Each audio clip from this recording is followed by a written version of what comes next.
3, 2, 1. Welcome to David the Dog Trainer Podcast 212. I think this is 212.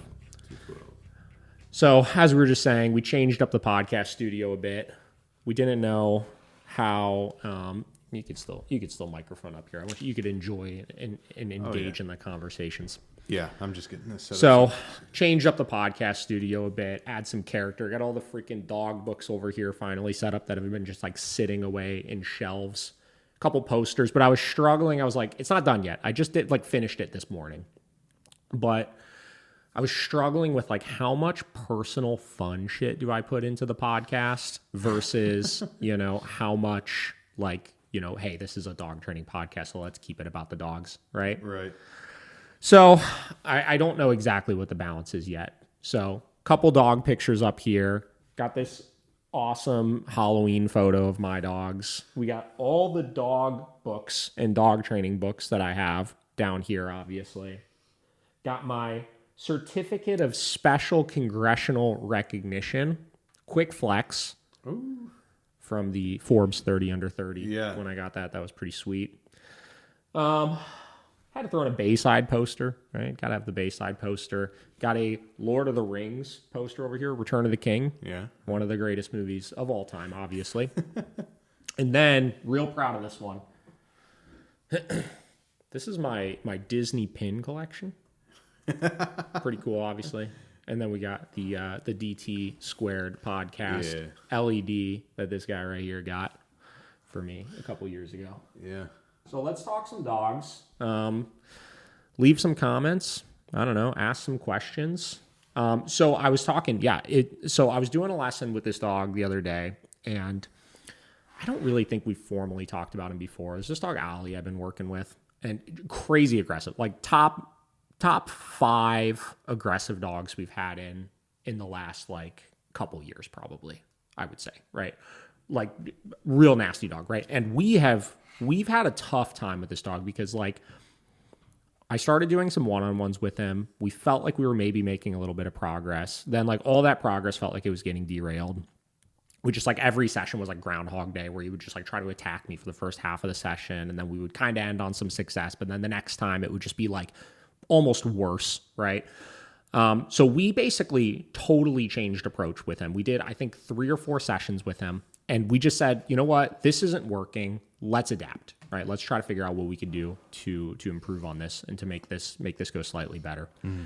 And the approach we switched to, we started first and foremost having him start coming to daycare because like he was just too much at home. Mm-hmm. Just way too much at home and way too much around his owners. It was just like, again, we weren't making any headway with it. Yeah. So we started having him come to daycare. I was like, let me build a little bit of a working relationship with this dog where like he's not just rehearsing, trying to kill me for like an hour, once a week. Yeah. So started having him come to daycare, making tons of progress with it, right? Had him come, I think, about 4 times. Got to a place where I could handle him off muzzle with me. He doesn't like love me yet, but like the hatred that he had for me has like diminished to like a normal fearful dog level, I would say, Yeah. If that makes sense. Like instead of him just being like so freaking through the roof, like angry and wanting to murder me, he's now just like the dog you see down the street who he's like, oh God, I'm a little scared of this guy. Yeah. So I'm going to shy away and kind of maybe growl every now and then and stuff like that. Right. For So we're moving in the right direction. And again, Yeah. Like, do I want to see him start to like me? Like, of course. But like when you're starting so far in one extreme end of the spectrum, right? Yeah. You have to kind of move the needle a little bit. Yeah. A little bit to center first before you could, for sure. before you could start actually moving in the correct direction with things. Yeah. So we did that. And we had our first like in-home session with him the other day, right? Okay. Since starting to do that. Mm-hmm. And we completely changed the fucking approach. I said, you know what? Like, let's stop doing anything, basically. Let's take all of the like trying to ask him to do things and trying to correct him for stuff and this and that, and let's just fucking throw it out the window because something we're doing is triggering this dog up to get ridiculously fucking jacked up. Yeah. Right? Yep. So I basically had them, they've got a fenced in yard and they've got like maybe a 5-foot fence in the driveway, like leading up to the backyard. I said, go in the backyard with this dog, have him on a long line and I'm going to approach the fence, right? And I'm just going to hang out there and just chit chat with you guys for an hour, right? Yeah. And we saw initially, same as before, try to attack me through the fence a bunch of times. Like no chill, right? He had zero chill, obviously. Yeah. And over the course of that hour, we were able to get him from like trying to attack the fence the whole time to you could actively see him just like be fearful and like growl, but then like go away. Right. And create space and stuff like that. So we ended with the most success that we had gotten in any of our sessions so far in the house. And we were able to like, okay, walk away from this and feel like we're getting somewhere here. Right? Yeah. Yeah. So that was session 1. We did one other session since then. See, this is the problem with the live streams. There's so much stuff moving all the time that I get so easily distracted. Yeah. Guys, any questions that you have, I will answer any of your dog training questions. Please leave them here, and I'll just kind of chit chat, obviously, in the meantime, if we don't get any. Yeah. So ended the session with a lot of success. Did another one. We're like, all right, we're going to do the same process, right? So we're outside, and like at one point in the session, the owners were like, I was seeing them like fucking around with something kind of in the backyard. And I'm like, oh, what's that? And they're like, oh, he's got this new like ball thing that he's just like obsessed with. Okay. Right. And at this point, we're still really managing. Like he like constantly is barking at me still. He's not going as crazy trying to like attack me through the fence, but like he's still like really concerned with the fact that I'm there. If I'm moving around too much, he's immediately on the offensive or the defensive, I should say. So I was like, oh, like, so he's really, I was like, clearly he's very distracted by trying to find where this thing is, even with me here. I was like, why don't you go get it out? And they were like, oh, okay. Right. So they go get this ball, and it's like this weird, it almost looks like a tiny little plastic bowling ball. Yeah. Right? I don't know what it is. It makes weird, funny noises and stuff. You didn't miss the live, Heidi. All right. We got a comment here. Feel free to ask questions. I'm going to keep talking though. So they get this ball out, and as soon as they get this fucking ball out, everything changes with this dog. Like everything. He's just locked onto them. And I was like, all right, just start playing with him, right? Like go like, I don't know, like have fun, like engage with him, right? Yeah.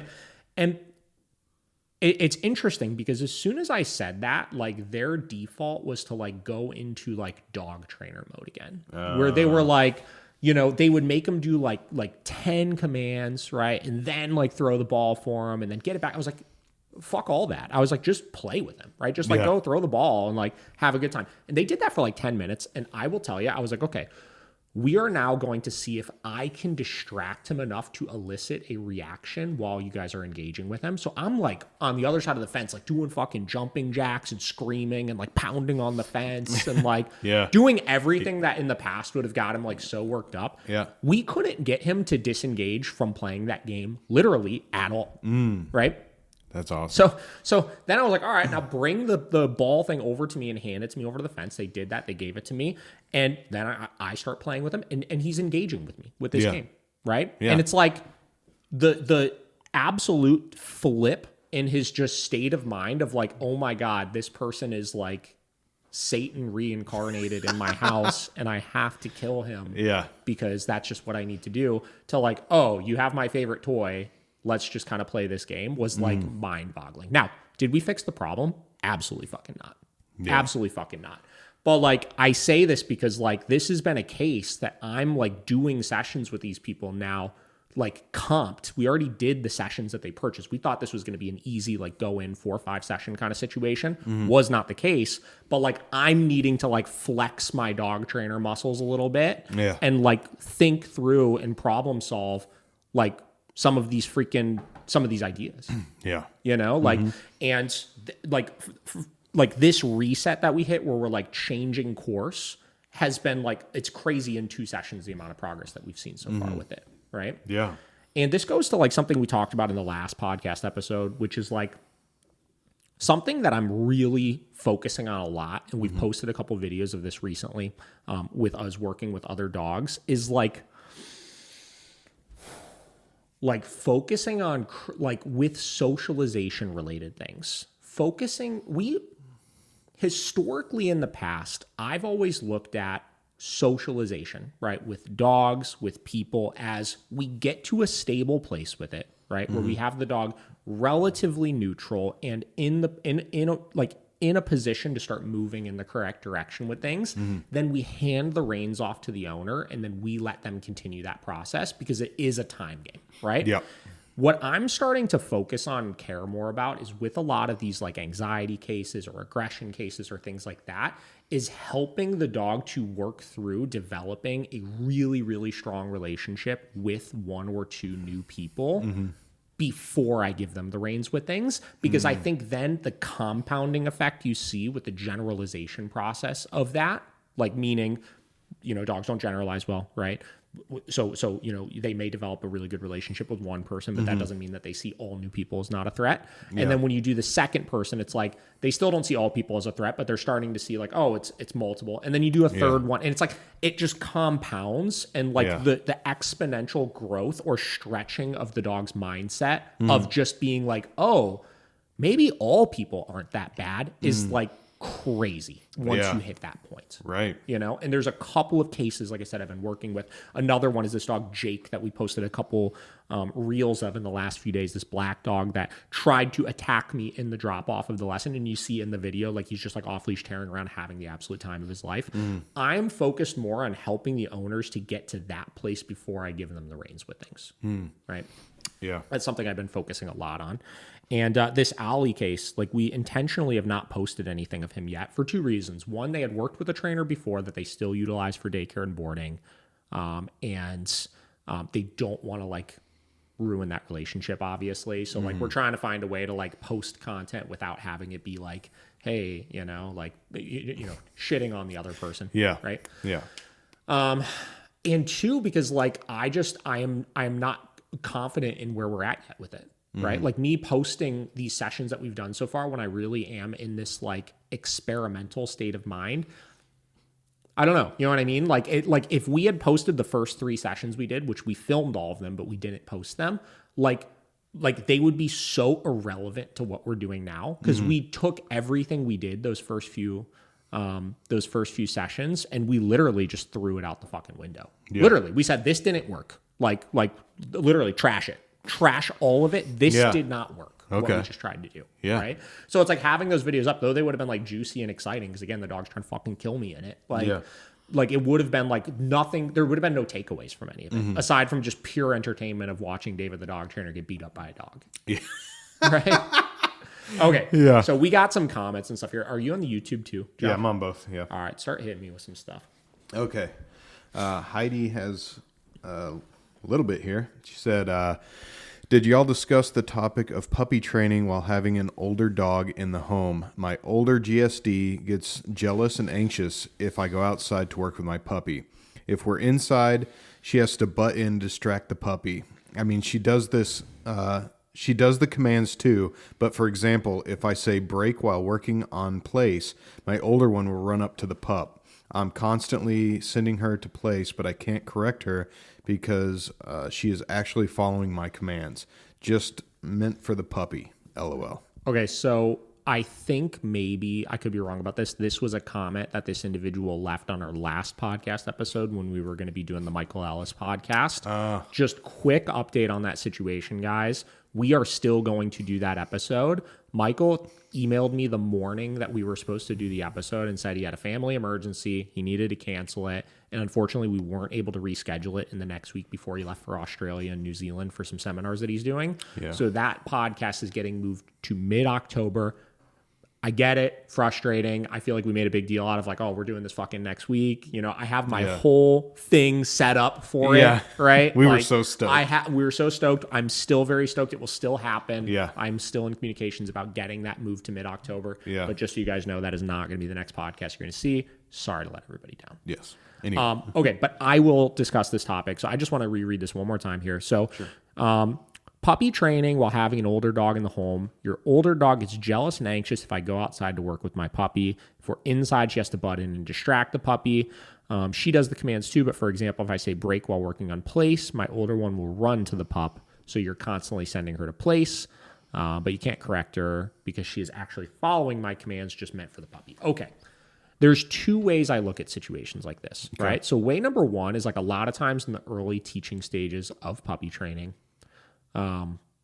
I'm getting distracted by all these. Paige just left a funny comment that she loves watching David get beat up at work because Paige watched me get beat up in those 3 sessions that she filmed. Anyways, so stage number 1 is like train the puppy by itself, right? Like until you have things in a good solid place, like we need to be spending one-on-one time working these dogs. And it sounds like you're doing this obviously, or you're trying to do this still, right? But you said your older GSC gets jealous and anxious if you go outside to work your puppy. So we got to work on that first. We got to work on that first. We could say, okay, some of these training sessions we are going to do are going to be for the puppy, and some of these training sessions are going to be for the older dog, right? Where you maybe take the puppy out and just go play with it while you're, outside. Maybe you have an e-collar on the German Shepherd inside of the house. And if the dog is getting worked up and freaking out at the door, or pawing at it and jumping on it, like we got to be correcting for that. We got to teach them, hey, you need to just chill in there. Like there are times like I'll go out into my yard with a couple of my dogs and I leave a couple of them in the house. And like, that's not an excuse for them to like go bananas crazy. Like Vera, my oldest one, she had a torn ACL recently. So like there's a big field behind my house that I'll go in and play chuck it. And she loves playing chuck it. That was like her favorite thing to do, obviously when she was younger. Right? So I would go out there and I'd be playing chuck it and I could see all the way back to my house and I could see her face just in the window, just watching, right? Obviously like, oh my God, I wish I was out there playing chuck it, right? Yeah.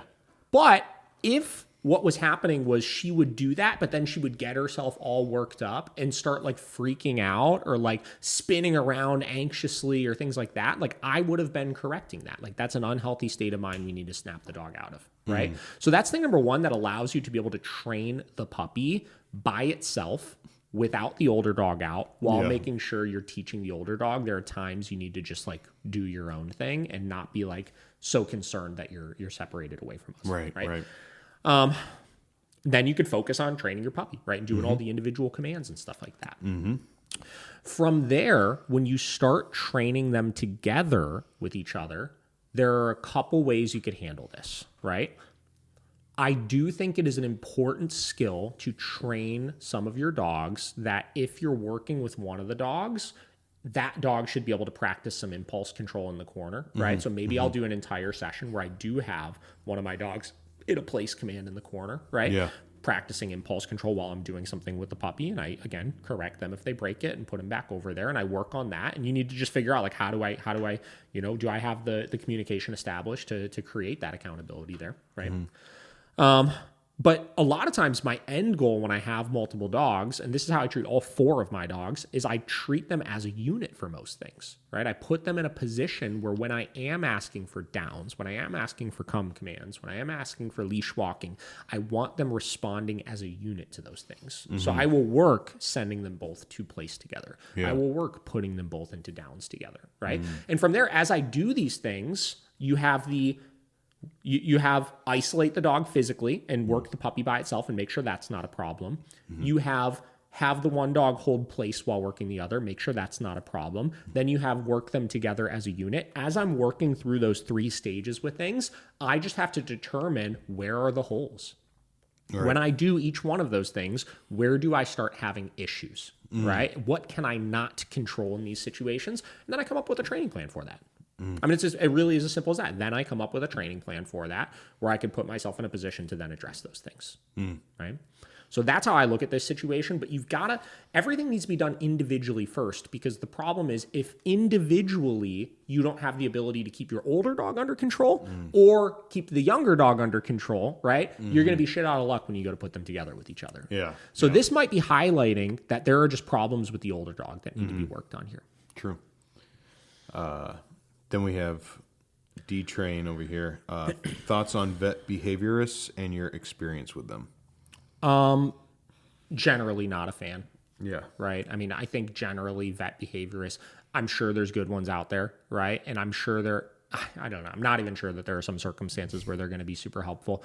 Any experience I've ever had with them has been really bad dogs that went to them and paid a absolutely absurd amount of money. Like most of them charge $600-$700 for a consult where they never even touch your dog, right? Only to then diagnose your dog with like, I don't know, your dog has quadruple fear-based, anxious aggression tendencies bilaterally, right? Like it's like some Bilaterally. ridiculous thing like that. And then they say, all right, we're going to try these meds. And then you go back in a month and it doesn't work. And then you try some more meds and then you go back and try something else or try some more meds. Yeah. And then simultaneously you're going to work with this clicker training on like sit days. Yeah. It's like, it just is so like when you look at like what we were just talking about with this dog that I'm working with currently, where I'm needing to like really adjust approaches and stuff. Like there's no way a behaviorist, even working with a trainer, would be able to go in and like handle this kind of stuff. Yeah. Right. Like it just doesn't. And every experience I've ever had with them, like it just doesn't work. Like every single one of them, it just doesn't work. I ask people time and time again, they put their dogs on all these meds. They go see these vet behaviorists. It's like, all right, well, would you put them on all those meds for? Well, because I can't have people come over my house. Like, okay, well, when you put your dog on the meds, can you have people come over your house yet? They're like, no. It's like, okay, cool. Well, it's still not working. Yeah. Right. And this is the same with like a lot of other trainers too. This is not just a vet behaviorist thing. It's just like, it's a flawed way of looking at training dogs. Right. It's looking at everything under the assumption that these are medical problems, right? As opposed to like, looking at the entire environment and circumstances of like where the dog's living, what we're doing with them, like I don't know. It's just not great. Yeah. It's not great.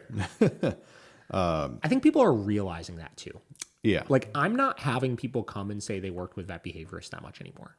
That's good. I'm really not. Like Yeah. I think people are realizing it's kind of a scam. It's kind of a scam. Yeah, a little bit.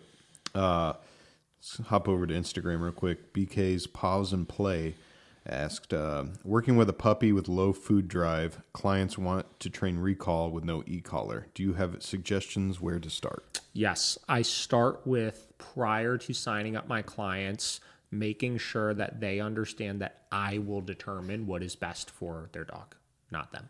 And this is a tough one, right? Like, and this is a conversation I have all the time with, and I don't know anything about you, so I'm sorry. I'm not saying you are a new trainer necessarily, but when I talk with new trainers a lot, this is something I hear all the time, where immediately when they sign a client up for training, they relinquish control over how the program is going to be done to that client, right? Now, there is a bit of like a collaborative effort that does need to go into things sometimes. Like we do have to care about what the owner wants, right? And how they, how they envision, a good life with their dog and stuff like that. But as far as how we get there, once I look at those things, that is up to me to determine the quickest way to get there. And especially if you have a dog with minimal food drive, like your options are, some dogs are just not that food driven, and like barring basically starving them, like you're not going to be able to like get enough food drive out of them, which is obviously an ethics question then at that point, right?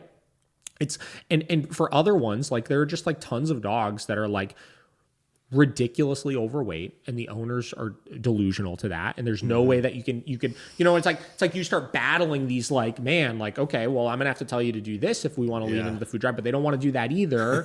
And because you already gave them the control, it's like it just paints you in a really bad light, For sure. right? So first thing I always do is I set the expectations of how I train, all of the tools I use, and there are some dogs I'll work with where I do try to lean a little bit more into the positive reinforcement or the play or things like that, obviously. But there are some dogs where we just have to teach this with an e-collar. It's going to be the easiest way to do it. It's going to be the fairest way to do it for the dog. And that's just that. That's just that, right? So where would I start with this? You've already put yourself in a position where there's not much you can do about it. I would try to regain back that control and say, hey guys, we probably need to use an e-collar here, right? And if they say, no, sorry, we're not going to do it, then they don't trust you, right? And you need to send them on their way then at that point, right? Yeah. Back over to YouTube, Heidi just said, my older GSD makes me feel so bad. She doesn't act crazy, just stares at us through the window, and then said, I feel like it also helps as working under distractions. Should I leave my older one at home when we're working on heel? My older one walks perfectly in heel when outside. If you're trying to train the younger dog how to heel, and the dog, you're in teaching stages, you're not in proofing stages, you need to be doing it with that dog by itself.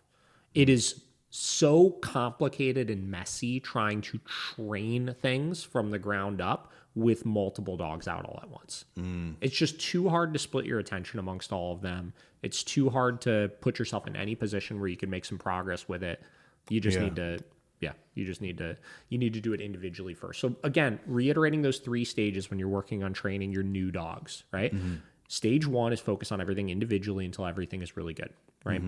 Stage 2 is focus on training one at a time while you enforce some type of duration command with the other, right? Stage 3 is work them as a unit, right?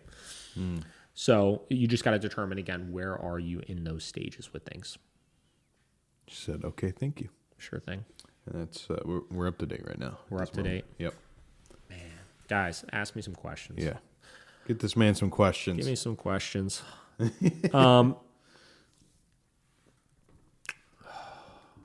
to think. I feel like I had something else that I wanted to talk about today.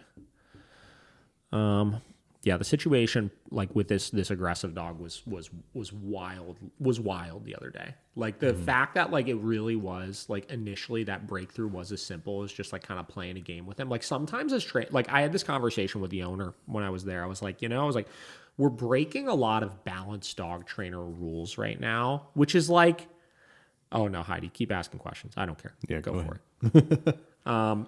We're breaking a lot of dog training rules right now because like so many balance trainers, myself included, right, talks about how redirecting your dog is generally a faulty approach with things, right? Yeah. We talk about how it's a faulty approach with things because of the fact that just like with positive reinforcement training, right, it doesn't communicate to the dog what not to do. So if I only ever redirect my dog away from bad behaviors, I do not feel confident that I could say, even though we went the rest of that session where I couldn't get a reaction out of the dog, I don't feel confident saying like, oh, just do this and your problems will be gone. Because at a certain point, if something triggers the dog and the dog wants to act aggressively, we've never told them firmly and clearly, you still can't do that, right? Yeah. That being said, it was a bit of a learning experience, if you will, on when we're starting in such a bad place. I was able to just break some ice and get to a place where like the corrections will be more impactful and meaningful because he's not in such a toxic headspace, right? He could retain those corrections when I do inevitably need to give one then at some point because of that. So, yeah, super cool. All right, looks like we got something else here. Yeah. How would you say that? VR? I don't know. VR asked, hey, I have a 5-month-old male puppy. He is a mutt, but half dachshund. Dachshund, my bad. He is doing great with temperament and potty training overall, but pees in excitement when he sees new people and pees all over them. Any advice? So start letting your dog out multiple times prior to when somebody's going to come over the house, right? That's thing number 1. Like, again, like let's work smarter, not harder here. And even though he's, getting excited and that's what's triggering the pee, he still has pee in him to come out. So start letting him out a couple times right before people get there. That'll reduce some of it, right? And then thing number 2, we got to look at why is he getting so excited in the first place when people come over. I'm glad he's excited, but let's focus on reducing the arousal a bit. So if people come in right now and as soon as they come in, they smother him with attention and like go all crazy and mushy gushy and all of that, let's calm that down a touch, right?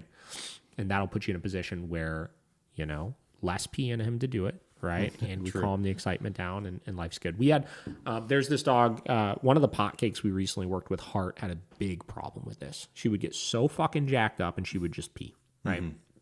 And when she went into her first foster home, this was a big issue with her initially, and I had her follow these steps. And literally just starting to let her out a couple times prior to people coming over, she would still get excited, but like the peeing was reduced like 10x. Like literally like 10x, right? Like every now and then she'll still do it, but it made it such a lesser problem at that point. So, and then usually as they get older, like they'll be able to control their bladder a little bit more strongly, and it's not as big of a deal. So. They asked the follow-up. So interactions with visitors after he's calmed down a bit and potty before guests. Yes, multiple pot. Like take the dog out a couple times before, right? Just like get it to a place where like they're not even squirting anything out anymore, right? And then yes, interactions with guests after he's calmed down. But even then, even once he's calmed down, control, like if we're waiting till he calms down, but then the visitors are still going in with like level 11 excitement, you're still going to be fighting an uphill battle. Then next time you got to wait even longer. And the next time you got to wait even longer. We need to change the perception of how exciting things are going to get when guests are interacting with them in the first place. True. Let me know if that differentiation makes sense or not. Yeah. Back over to Instagram real quick. Pause and Play said, can you talk about situations you'd opt for positive punishment / leash pop versus constant pressure and release / negative reinforcement? Okay. This is going to be, and yes, I will talk about it. Okay. We've talked about this so much before. So it's positive punishment, right? Mm-hmm. Is you're adding something to decrease the likelihood of a behavior. Negative reinforcement is you're removing something to increase the likelihood of a behavior. So how would I determine if I used positive punishment or if I used negative reinforcement? I would solely have to ask myself the question of, do I want this dog to do more of this thing, or do I want my dog to do less of this thing? Right? So most of the time, if I'm looking to stop a behavioral issue, I'm always going to use positive punishment for that, right? Because I don't care about what the dog does. There's nothing I'm trying to increase. There's only something I'm trying to decrease, right?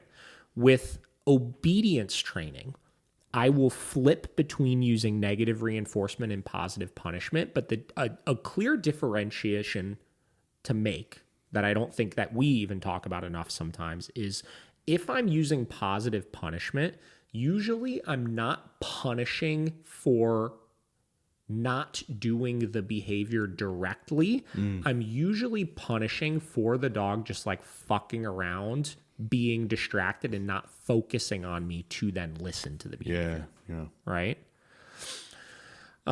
So this is where you do have to kind of start looking at, is the dog confused or is the dog blowing you off? And if the dog is blowing you off, we're going to use positive punishment for whatever they're doing while they're blowing you off, kind of, right? And if you're using negative reinforcement, they might be a little confused and I'm trying to teach them more clearly what they need to do. And the only thing that changes then is kind of how, where I stop the tapping or where I stop the aversive application at that point. Right? Mm-hmm. So, but that's it. You just got to ask yourself, do I want more of something or do I want less of something? Yeah. So cool.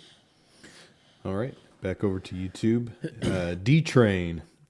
Correcting jumping up with a dog that is vocal when corrected and the excitement of jumping up on people trumps a high-level correction. I feel like I'm nagging him with my corrections. Yeah, so you said it, right? Like the motivation isn't high enough. So there are two rules to like aversive control and stopping an unwanted behavioral issue, right? Mm-hmm. Rule number one is that we're clear about it, meaning it's unavoidable. It happens the same time every time, right? So every time the dog jumps, that correction happens. There's no freebies with it where it's like, if you stop jumping when I ask you to, the aversive doesn't happen. It's black and white. Every time you jump, this thing happens. Yeah. Right? At that point, if it is still not stopping, the second rule is that the dog has to care about it enough to want to avoid it in the moment, right?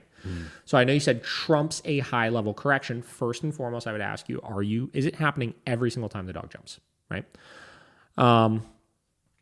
If at that point it is happening every time the dog jumps, your level's not high enough. And the problem is, you said the dog is vocal when corrected, right? There's another conversation I was having yesterday with a client where when I'm training people how to determine the appropriate level for certain things, there is not one thing that I look at to determine if the level's high enough or not, right? I have to look at the entire picture of the situation, right? Because there are plenty of circumstances where a dog is being vocal when they're being corrected, but the vocalization has nothing to do with the level being painful, right? Or super aversive or anything like that. The dog is just really stimulated and it's like you're poking them, right? Right? Yeah. That doesn't mean they cared enough about it to want to avoid it moving forward, though, right? True. On the contrary, there are some cases where vocalization mixed with the whole big picture of just a severe overcompensation and like a lot of fear on the back end does determine that it might be too high, right? I got to look at the whole picture of what happens not only in the moment of when I give the correction, but what happens after I give the correction. Usually what I'm looking to see is that when I hit that button, assuming I'm using an e-collar as an example here, that there is a visible sign that the dog cared about it. You got to know your dog to be able to determine that. Right. And then post-correction, they are trying to seek a solution, right? Because again, there's a lot of dogs, you correct them high, they seem like they care about it in the moment, but then they go right back to doing what they're doing, right? There's no change in behavior then after the correction, sure, right? yeah. So too low still. They don't care enough about it in that moment, right? So that's how I determine that. But you got to follow those 2 rules. Is it clear? Is it happening every time? Is it unavoidable? And is it motivating? Does the dog care enough about it to want to avoid it moving forward? Awesome. All right. Back to Heidi. Said, my 2 dogs are both female. The puppy is a working line GSD, and my older is a BYB rescue GSD with crap genetics. She had severe resource guarding reactivity, fearful, anxious, etc. A hot mess. Took online courses for behavior modification. She's pretty perfect now. Just still has anxiety, but most would not know it from seeing her obedience. So here's my question. Whenever I let both dogs out, the pup, 5 months old, will playfully attack my older one. My older one doesn't care because I'll step in if she gets too rough. But should I stop this play completely? I don't allow wrestling of any kind inside. Okay, so this is a socialization question that it's tipping into, right? So when you're socializing the 2 dogs, what should you be looking for, right? So this kind of goes hand in hand with another lesson that I just did recently. I did an assessment with a client who has an older dog that's been an only dog forever, and they got a new puppy, right? And they had a couple little what they thought were scuffles early on. Puppy's very young, like 10 weeks old, right? And they were concerned, right? Yep. So first thing that I do when I'm socializing the dogs with each other is my rule of thumb is I want dogs to figure out their shit on their own as best as I can. Put them in a position where, 99% of the time, like if one of them gets a little annoyed with something, they could set a boundary and like life is good. And there's not, it's not like perpetuated by like resources or a lot of arousal or things like that. Right. Okay. So I take away the food, toys, affection, right? This particular client was having toys out. They were feeding the dogs together where the dogs were able to mess with each other while they were feeding. So the dogs were practicing constantly guarding resources to each other. Not in like a crazy intense, I'm trying to fucking murder each other way or anything like that. Yeah. Right. But like they were practicing disciplining constantly. Right. So as long as I know those things are put away, right? So I don't have the dogs in a position where they can mess with each other while they have resources, right? Then I could let them set boundaries inside and develop just this organic relationship with each other that's not clouded by them being distracted by things that they think are theirs. Yeah. Right. From there, when I go to add the resources into the mix, I make sure that I'm the one to set the boundaries and advocate effectively for the dogs. So in the case that one of the dogs is chewing on a bone, if the puppy gets annoying and goes try to steal that bone, I'm going to discipline the puppy for it. In the case that the puppy is eating its food and the older one tries to go over and steal the food, I'm going to discipline the older dog for that. Right. And I make sure that I'm the one to set those boundaries so they realize is with resources, I'm going to handle these things for you, right? And then all other circumstances, you guys can set your boundaries amongst each other. And only if it gets out of control, meaning I see one of the dogs repeatedly trying to get the other dog to back off and that dog is not respecting it and it's causing distress with the dog because they can't stop it, I will then step in and I will help back it up for them, which will train the dogs to respond better to each other's cues moving forward, right? So where do you set the boundary? You set the boundary only if you determine that, one, it's not over resources, right? That you can handle the situation, right, for them. And two, if the dog setting boundaries on their own is not actively working. That's where I step in. And then to your point of like, you don't allow any wrestling inside of the house, like that's your rule. You could do that if you want to, obviously. But then you would be basically stopping any interaction amongst the dogs in the house that isn't just them sniffing each other, right? What else to say? They're perfect inside, both respect each other's space, food, etc. And he said my older one corrected the pup for coming near her when eating. I also watched and let her correct the pup. They won't steal each other's chews or bones. But yeah, that situation where the older one corrected the pup for coming near them when eating, that's a situation I wouldn't even put them in a position to allow that to happen, right? The second I see one of the dogs going and messing with the older one for it, I'm going to correct them for it first so the older one doesn't feel like they need to do it. Because the problem is sometimes the reinforcement of the food, like it's so strong that it overpowers the correction that the adult dog is giving in that moment. So they'll keep trying to go back and take the food and take the food and take the food, and they'll need to intensify the boundary setting to a point where like it will turn into a fight. And that's some circumstances. There are some dogs where like you have an older dog and you have a very submissive puppy and they correct him one time for it. And it's like, as you're saying here, the new pup takes a wide berth around her bowl and they respect it moving forward and life is good. But as a general rule,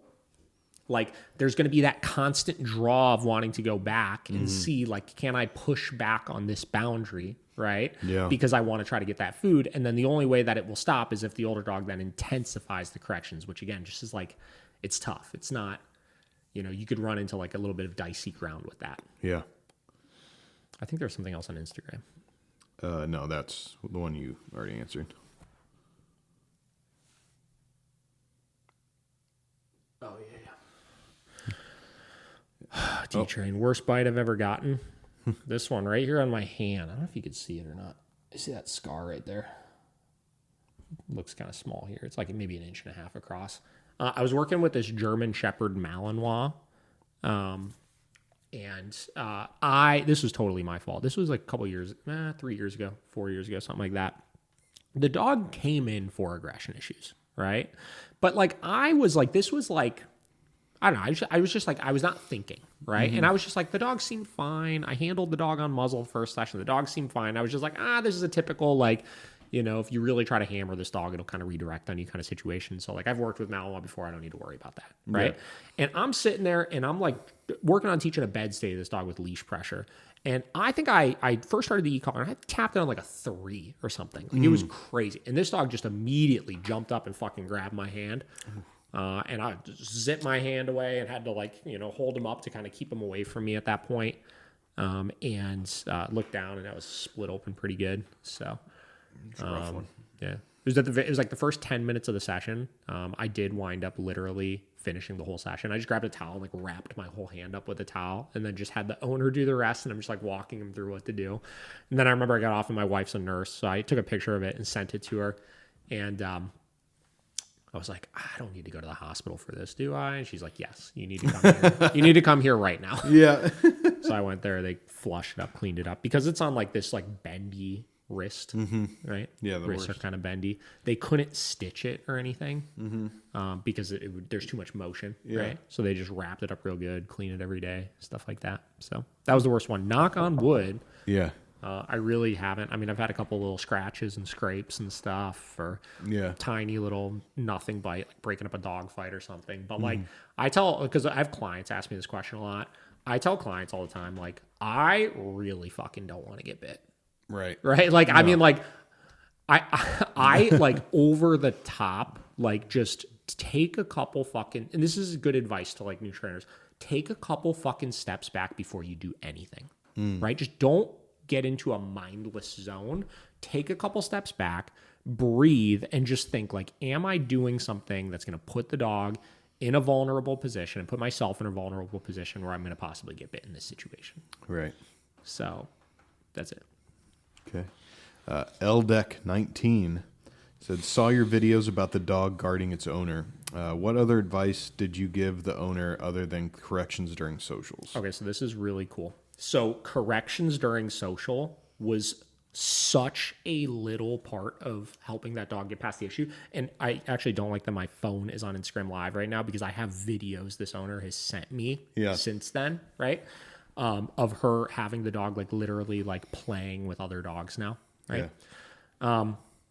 You can send me those videos. I'll put them on the video. Okay, yeah, I'll send them. So it's just letting the dog work. The dog was kind of guarding the owner. I don't think the dog was not guarding the owner from the traditional standpoint of like, oh, I need to protect this individual. What really was going on was the presence of the owner was such a safe spot for this dog that the dog was protecting itself, but it would glue itself next to the owner, and then it would be trapped against the wall, just totally triggering his fight response because flight was no longer an option at that point. Yeah. Right? So it was just way more intense near the owner. But he wasn't protecting the owner. He wasn't guarding the owner, right? So how did we work through it? We just had to let him figure it out. He was so scared, so we had to show him that that nothing scary was going to happen, right? And let him just work through it. And the only reason why we talked about corrections at the very beginning is because his response was so extreme at the beginning that like he was like pursuing dogs around the room to try to get them to go away, which is just like, it hits a point where it's like, we can't ethically allow him to continue doing that to these other dogs. Right. Right. So we had to bring it down a couple of notches, but the corrections did not solve the problem. The corrections brought it down enough notches so that he could work through it more safely, and all the other dogs were going to be more safe because of it. Yeah. Right. Yeah. But from there, I'm not even joking, was just do nothing and keep getting him around dogs. That's it. Like some of this shit is like so much easier than you think. Like it was literally go into the social, let other dogs out, let him get scared and try to react and snap and stuff like that. And then get him realizing that, oh, wow, like other dogs are moving around me and it's not that bad. It's not that big of a deal. Yeah. Right. And I gave her instructions on doing it at home. She had a family member that had a really good social dog that we actually trained a couple years ago. I said, get him around this dog once a week. She did it 4 weeks in a row, 5 weeks in a row. By the end, they're literally playing, right? She tested literally just a couple days ago because she sent me a picture of it. She tested inside of her home now, which we thought was going to be a really big trigger. Wow. No problems there. Did awesome with it. And he's getting prepped to now meet a new dog because her boyfriend is moving into town. And he has a dog and they've never met each other. So she's going to do the same process with him. And it's kind of like what I was talking about with like the human aggression cases. We're talking on socializing, and I'm trying to get the owner to a place where they're seeing this generalization process of like building good relationship with like multiple people. Yeah. I'm trying to do that with the dogs too, right? Like I'm like walking her through these steps of like, wow, we built a really great relationship with this dog. Now we're going to build a really great relationship with this dog, right? And then that will generalize to then more dogs. Yeah. Right? But that was the process, right? It was literally, the advice was just stop doing anything. Stop coddling him and removing him from these situations. Yeah. Right? Because that's what was happening historically in the past. He would react and she would coddle him. It's okay. Like start patting him, which would embolden him and just make it worse because then he's even more glued to his safe spot. Right? For sure. And then she would stop it, right? She'd be like, it's too much, right? And stop it. And then just isolate him from other dogs. So most of our advice when it comes to behavioral modification is having owners do less, not having them do more. Yeah. Quickly, SKS K9 Dog Training on Instagram said, big fan. Good morning. Hell yeah. Good morning. Good morning. Hope all is well. Tell us about yourself. Tell us about yourself. Any struggles or topics or things that have excited you recently in the dog world? I'm interested to hear any of it. Yeah. So. Back over to YouTube, D-Train said, I'd love to hear your theory on dogs redirecting up the leash. Heard a dog behavior expert say that proves that balanced methods are a danger to the owners.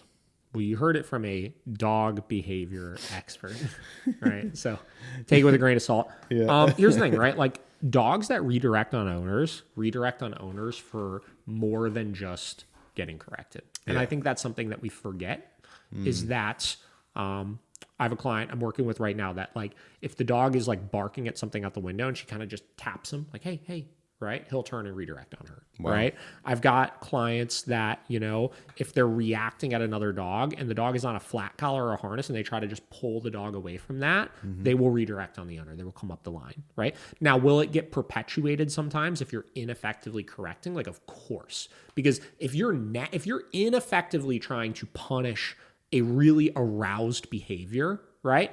That is effectively nagging the dog, which will create more frustration, which will create more stress, which will cause the dog to redirect harder. Right? So you have to be mindful of that, obviously. Like I'm not out here saying you can't make a dog redirect utilizing correction. You absolutely can. But usually when that happens, we're chasing these really intense behaviors and we're missing so much shit leading up to it. Right. Or again, when we're trying to punish in that moment, we're just doing it completely ass backwards. Yeah. Right.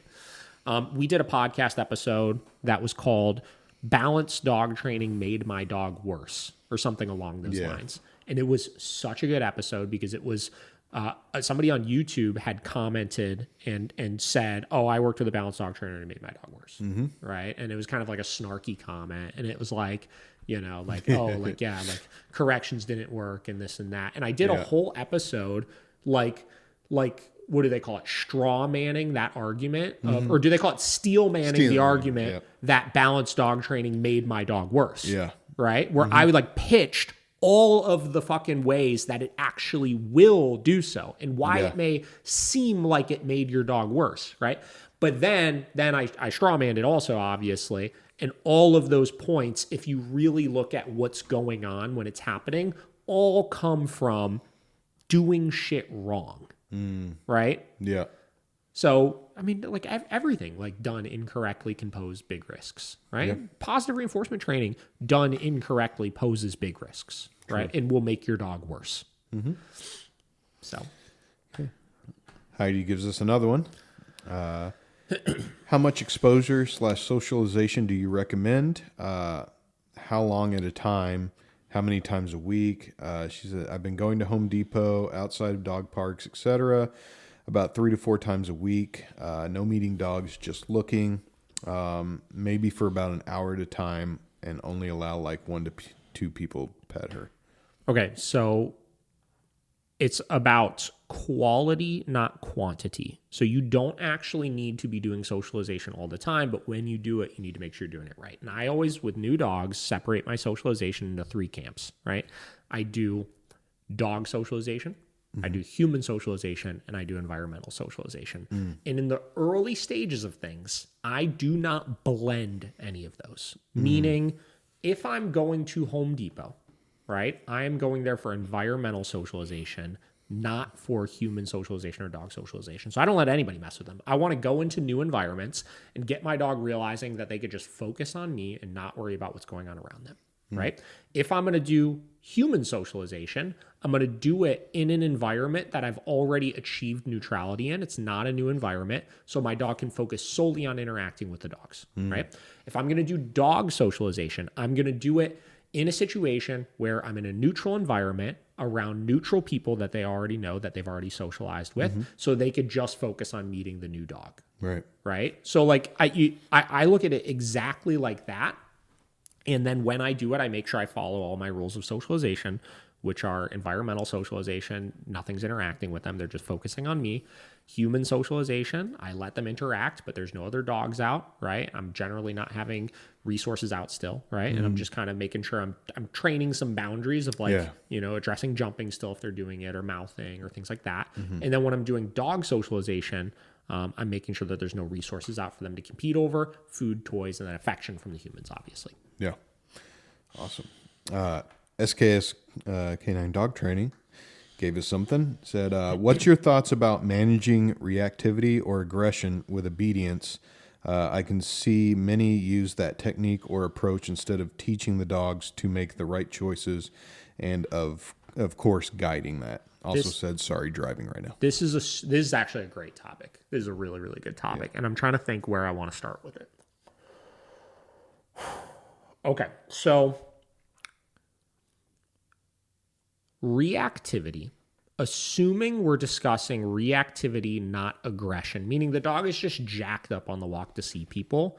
The problem is the dog is not compliant enough to you, right? Because it's not a socialization issue, right? Most of these reactive dogs, assuming that's what we're actually talking about, right? Most of these reactive dogs socialize just fine with people and dogs, right? They just get really worked up because they're held back on a leash constantly, right? So that is an obedience problem at its core to me, right? Yeah. So that's not even managing it. That is solving the problem by taking their obedience up a couple of notches, right? Because additionally, most of these reactive dogs that we work with, if you put them on a 50-foot long line and you're in a field, they don't react. Yeah. It's interesting. You know what I mean? They don't, most of them do not react. Yeah. So if we're talking reactivity, I don't look at it as management by saying it's an obedience problem. If we're looking at reactivity that is stemmed from this deep insecurity of other dogs, we have to address the root cause of it, which is teach the dog to socialize better with other dogs first, but it also is probably partially an obedience issue, right? Yeah. When looking at aggression cases, right? So dogs, let's say they're not reactive on a leash, but they attack people or they attack dogs, right? You can do all the obedience training in the world, but it will not fix that problem. That would just be management, right? And I think the problem is a lot of trainers just don't know how to socialize dogs with other dogs or with other people in a way where they actually will progress with it, right? Yeah. And this is something, again, we've been really, really pushing. And a lot of the topic that we've talked about today has been talking about helping these dogs overcome these things and develop positive associations with actually interacting with new people, right? Yeah. He also said, for example, a reactive dog who can't make his regular walk, instead having heel command can teach walk loose leash and make the right choices. No need to be beside me or having commands to do well. I think that's kind of what we were just talking about. I would just have to determine, is this reactivity or is this aggression? Does the dog do it if they're on a long line, or is it a result of just being trapped on a short leash, right? There are definitely bits of reactivity you need to address when the dog is free. Like, obviously, if I'm walking down the street, like there's some dogs we'll use like a flexi with, for example, right? And we'll be walking down the street and the dog will be free and sniffing and interacting. There's a difference between dogs that will just try to approach people and dogs and maybe approach them with a lot of intensity, which again, I've talked about this a lot of times before. They're not doing anything wrong. What's wrong with it? If they're free, why is trying to approach a person or dog, even with a little bit of intensity, inherently a bad thing? Right. Like when you walk into my house and my dogs are free, they run at you with a lot of intensity and let out a couple barks. Right? Like, and done. and that's it, right? They're excited and they're not doing anything wrong. And that would be a circumstance where there's nothing to fix there, right? It is a reaction, sure, right? But there's nothing to fix there because it's not a socialization issue. It's not an aggression issue, right? So how do I quote unquote fix it? I make sure I can control that arousal in circumstances where I need to control that arousal, right? But there are some cases where I'll have a dog on, say, a flexi, right? And I'll be walking and they're free. And we walk past a person and they don't approach them, but they do stop and they let out a couple like defensive barks. Yeah. And that would be a situation where I would correct that. Okay. Right? Yeah. So there's so many ways to look at it. You got to look at the individual dog, but you got to determine those variables, right? It's only management if the dog can't interact with those things freely, right? Without actually doing something inappropriate. True. Plaything Co. asked, how do you deter a dog who sees a cat while on a walk and has a very high prey drive? Generally with a high-level e-collar correction. Now, I'm not suggesting you guys go and do that because there's probably other variables that might go into it, right? But prey chasing, right? Like anytime somebody's called me and said, my dog goes after my cat in the house, right? Or my dog chases squirrels in the backyard and I want them to stop doing it. There is almost never been a circumstance where I've recommended anything other than a high e-collar correction to stop it. Yeah. And we're caught up. Sweet. Got time for a couple more if anybody wants to. We'll be wrapping this up soon. We're at about an hour mark. Yeah. It's turned out pretty good. Yeah, it did. Did you even say anything that we were going to do this? No. Sure didn't. We really need to start doing that. We got to start doing it. Yeah. All right. Heidi's got one more for us. Right. Should I correct grumbling? My older GSD used to be explosive, but now doesn't react. On and off leash, she might grumble or huff under her breath. No. Short answer, probably not. But that's a tough one, right? Like grumbling and growling, like, again, I'm not a believer that if you correct that, you deter the warning sign or anything like that. But like dogs are allowed to say, hey, this is hard right now, right? It's like when, you work with dogs sometimes and you put them in a downstay around new people if you're trying to break the ice, right? And they'll hold that down, but they'll kind of like whine or growl or things like that from it. But they're holding it, but it's like, this is hard. I'm really uncomfortable right now. I want to let them work through that kind of, So generally, no. generally, no, I don't see growling as inherently a inappropriate behavior. Yeah. Right? Yeah. It's something to be aware of, but usually it's a precursor that they're actually going to do something wrong that I would correct for. But I don't usually correct the growling. Gotcha. And then she just said, "Thank you for answering all my questions." Sure thing. And then we just have a couple more here on Man, we're Instagram. getting a bunch more now. Yeah. See them popping up. Plaything responded and said, "What if they do not respond with an e-collar?" Was this the cat The chasing? cat chasing, yeah. They should. Right? Like honestly, the percentage of dogs that just don't respond to an e-collar is like near none. So usually that would tell me you're not high enough on the e-collar, you're not being consistent enough with it, it's not tight enough, you don't have long enough contact points. Like there's usually a misuse issue there, which is why I said I'm not suggesting just go and do it, because especially if you've tried it already and it hasn't worked, there's probably some troubleshooting we need to do as far as how you're implementing it, which we could do all of that via a virtual consult if you want to. There we go. Okay. SKS K9 dog training. He's asking, what's your take on conditioning pinch collars or e-collar as activation instead of just corrections? Don't get me started on it. He said this one's more for sport dogs generally. Yeah. So I watched some of the activation videos that we've done. Okay. So there's a e-collar, or there's a video we made, a podcast called common misconceptions with e-collar training or e-collar conditioning or things like that. You'll find it easily if you search it. That breaks down all of my views on the use of e-collars. There is no conditioning, right? There is just using it as an aversive to increase behavior or decrease behavior, right? At varying intensities based on the dog you're working with.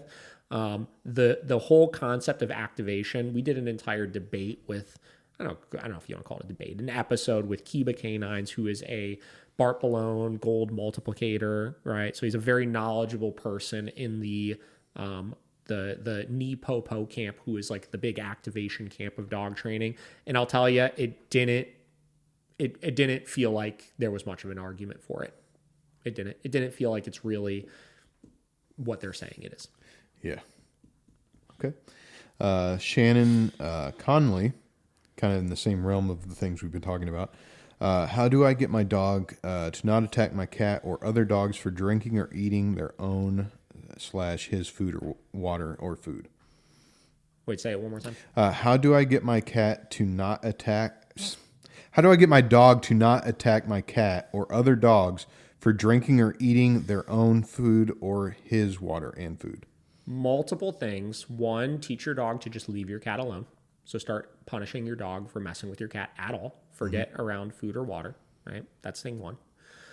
Thing two is when other dogs are eating, are these other dogs that are your dogs, or are these other dogs that are other people's dogs? If they're other people's dogs, per all the rules of socialization we just discussed, there's no reason to have your dog around them when they're eating, where that would happen. Yeah. Right? If they are your dogs, start feeding them separately right now to break the ice. And then once you add in resources back into the mix, right, when you're feeding the dogs, you need to train the dogs not to mess with each other. Like my dogs, I feed them all in a 4x4 square area, right? And all four of them, I put their bowls down and they eat, and they could eat within 2 feet of each other, because each one of them knows if they were to try to mess with the other while they're eating, I would correct them very firmly for that. So because of that, there's no concern. They don't have to be worried about each other. They know I will not let any of them mess with each other. Yep. That's it. Nice. SKS said, thank you. And then Plaything Co., the cat chasing, said she's a chow, and even level up, she still goes after them. Yeah, but level up, like, are you putting it literally all the way up? And is it making contact? If it's a chow, you're probably having a contact issue. Right? Yeah, a lot of fur. I mean, it's hard to say, right? Like, I'm not seeing it. So I would need to, in order to actually work through this, what I would need is I would need you to take a video. This is what I do with my virtual clients. I would have you take a video, not of the dog chasing the cat. I don't want to see the dog chase the cat, or I don't care about the dog chasing the cat. I want to see you try to correct the dog while they're chasing a cat, right? And from there, when I see it, I will be able to right away look at it and say, the way you're correcting it is wrong, or you're not getting a contact, or you're not high enough on the e-collar. Yeah, she said might be the fur is the culprit. It's probably the fur. And I'll tell you, when you're working with some of these thicker coated dogs, it can be a pain in the ass to get a good contact. Get the Ultra Wings contact points. Those are helpful. You may even need to like really brush out the neck a little bit better, or you may even need to used to shave a little window in the fur. That way you have somewhere you could set the box where you can ensure it's getting a good contact. Yeah. But yeah, it can be tough, especially with chows. Yeah. And then Shannon said thank you as well. Sure. And that's where we're at. All right. Right. Said thank you. I'll try to get around the fur better. No problem. All right, guys, we're wrapping it up. No more. No more. All right, we'll see you guys.